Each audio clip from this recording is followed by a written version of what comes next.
Hi there, this is Alex Kiri from learn.alexkiri.com. In this video, I want to show you how to create development environments as code using Docker and Windows Subsystem for Linux too.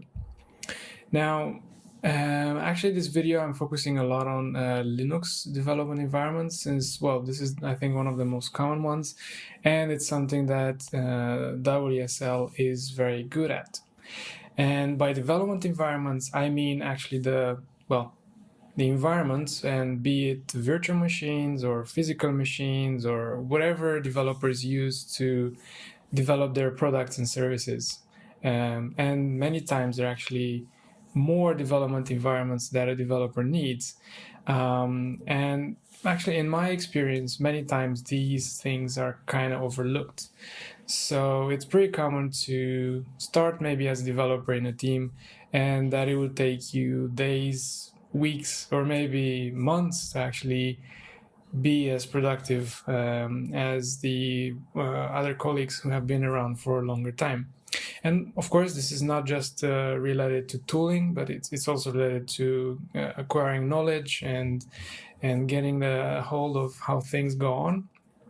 But I think tooling is quite an important aspect of this, and in many times it's kind of an ad hoc process, basically, that everyone has to discover through all kind of old documentation and sort of knowledge that is being transmitted verbally in the team.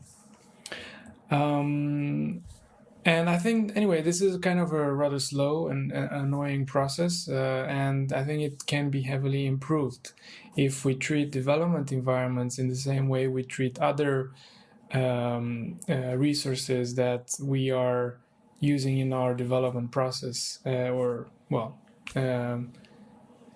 our services and products and so on.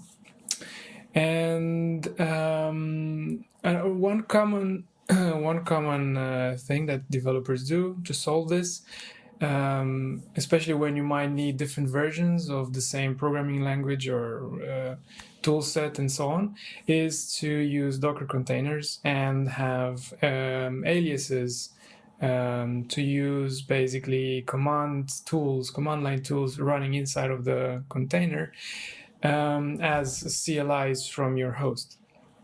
And that is quite fine. It's just that it can get quite cumbersome sometimes, and the integration with the host operating system is quite basic. Although I want to mention here that Visual Studio Code has some really great extensions for using Docker containers as so-called remote development environments. I just wanted to make that parenthesis because I think they're quite interesting. The tools they are developing in this area, I think they're quite interesting. Another thing that developers do is that they use virtual machines maybe for the same thing. So you might have a Python virtual machine, or a Python 2 virtual machine, and a Python 3 virtual machine, or Java for different versions, virtual machine, and so on. That is also relatively common. There are some disadvantages there as well, as with everything else. The integration with the operating system might be better, depending on the virtualization solution that people are using. Now, the approach I want to propose is actually a mix of these two. So I think with Windows Subsystem for Linux, we can get the best of these worlds, of these solutions. And I'm going to quickly show you how. For the people who do not know this, Windows Subsystem for Linux is a way to run Linux distributions directly into Windows. And the second version is being released right now, I think today, to the general public with Windows 10 version 2004. One of the features that maybe is not very well known about WSL is that you can export actually the user space of a Docker container and just import it in Windows as a WSL distribution. And basically this feature is at the gist of what I'm about to show. And this video is part of a set of 2. So here I'm going to show just a basic way of defining this development environments as code. At least it's a proof of concept that I've been working with and using in my daily work. And there's the second one where a video that I would like to show an attempt to streamline the development and distribution of these development environments. Imagine that a team would be maintaining these development environments in Git, in some repository somewhere, and then all the members would be able to quickly just get the latest version of development environment, maybe automatically or maybe in a manual way, it doesn't really matter, but they will always be working on the latest and best version of the development environment for whatever purposes they might have inside of the team. And everything this will be done as code, which it's something I'm a big fan of. Okay, enough with the talking. Let me show you what I mean. So I have here a project that I've been working on, and it's published on GitHub on my user, which is Alex Kiri. And what I've been doing here is basically an attempt of developing different development environments that I will be using in different projects that I'll be working with. So if we have a look here, I have different folders in this repo. And these folders, they would generally contain Docker files and maybe other files needed in order to build those Docker images. For example, I would have the one that I'm showing here is the basic one. So this is like the basic, like the most basic Docker image that I want to create, or maybe the most basic development environment. So I would start from Ubuntu 18.04, and I would install all kind of things that I think are essential for a development environment, or my development environment, because in this case it is quite customized to me. There are a few hard-coded things like my user and well, email address and name for Git and so on, but of course I could this is something I plan to extract in more variables like the user pass. But still, for now, they're quite hard-coded. So the idea would be I would have this basic environment or Docker file, and then I would create other ones more specific based on this one. So for example, the Kubernetes one.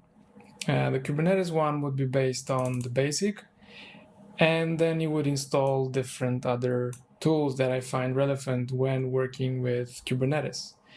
And I would simply just install and configure those as I see fit.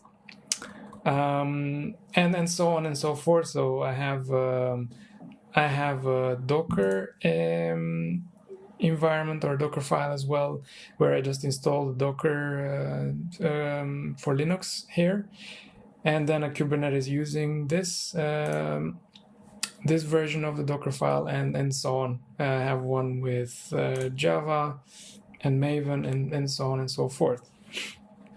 And then how I use these is in the following way. Well, each of these folders, they have a script. And what I do here in the script, I basically remove any tar files that I have here. And I build this Docker image with some parameters. I remove any existing containers of this type, and then what I do, I create a container and export its user space as basic tar, as a tar file. And you can see it here. I already have it, and what I can do now is just import it in Windows Subsystem for Linux. So I'm going to show you how to do that. I have here my terminal, my Windows terminal. You can see I've been working on another video. I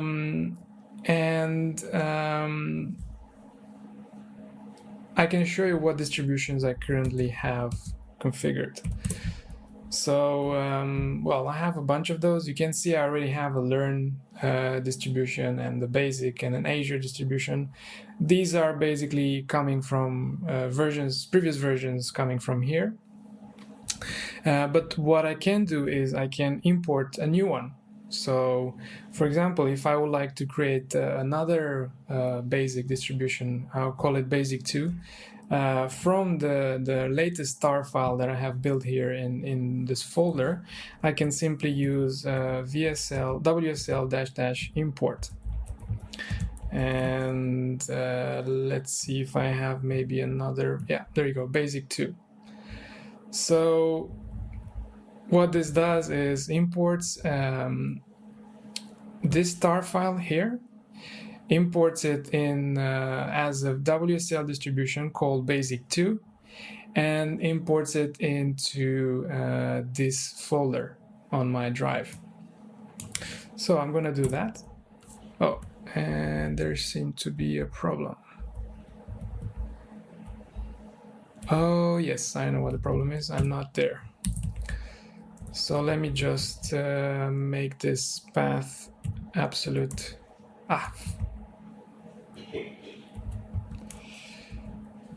Oh, my keyboard is the incorrect one, and I think it's in users, and then Alex.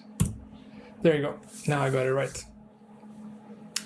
And it won't be long, and out of a sudden I have a new WSL distribution. So if I list it again, I see there's a new Basic 2 here, and it does not show up here yet, but I can trigger Windows Terminal to actually show it without restarting, and that way is to open the settings and just save. And if I go back here to the terminal, I'll see that it actually shows up in the distro list over here. Before I started, I just wanted to mention here that it's also being automatically added here into my terminal profiles. So the Windows Terminal detects that this is there's a new WSL distribution, and it automatically imports it here. And because I defined some defaults for all my profiles for WSL, it will just use these for whatever profiles I add here, unless I customize them in some way. Okay, so I can just open it, and immediately starts, and it has my Z shell preference, and I also created a script that is integrated with these images to bring my SSH files from Windows. So basically, I have brought up my public and private key. So basically, now I can just go ahead and clone everything I want and so on. And when I talk about the integration, you'll notice here that with the host operating system, you'll notice here that I am actually on my Windows partition. So I have access immediately to all my Windows drives from WSL, so I can easily browse them. There's just one more thing I wanted to show you, and that is very easy to develop from Visual Studio Code, and I think from IntelliJ as well, inside of a WSL distribution. And I can do that by going, for example, to MNT users, Alex, and projects, and project dev palace. It's how I call this this project with the Docker images. And if I type code and I type dot here, this will actually create a Visual Studio Code server inside of this distribution and open Visual Studio there. And I would work with the code in this repository as I would be actually inside of the Linux distribution, although I'm actually running Visual Studio Code in Windows. And this is very nice because you can use, for example, if I have a development environment with Python 3 installed, then whatever I do in here in this window in Visual Studio Code, which is connected to the WSL with Python 3, I would be able to use that Python 3 immediately. So I could open a terminal, and this terminal would actually be running inside of the Linux distribution. As you can see, it has my presets for Z Shell and so on. Yes, and with that being said, I think this is all I wanted to show in this quick video.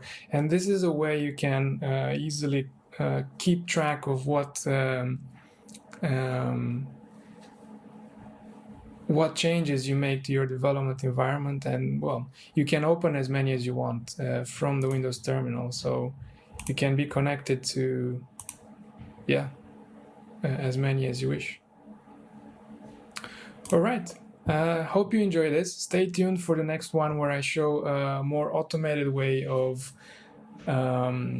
updating these Docker files and building based on dependencies and so on, and how to make sure you can easily get the latest version running on your local machine if you wish. Okay, cool. Hope you enjoyed it, and see you soon.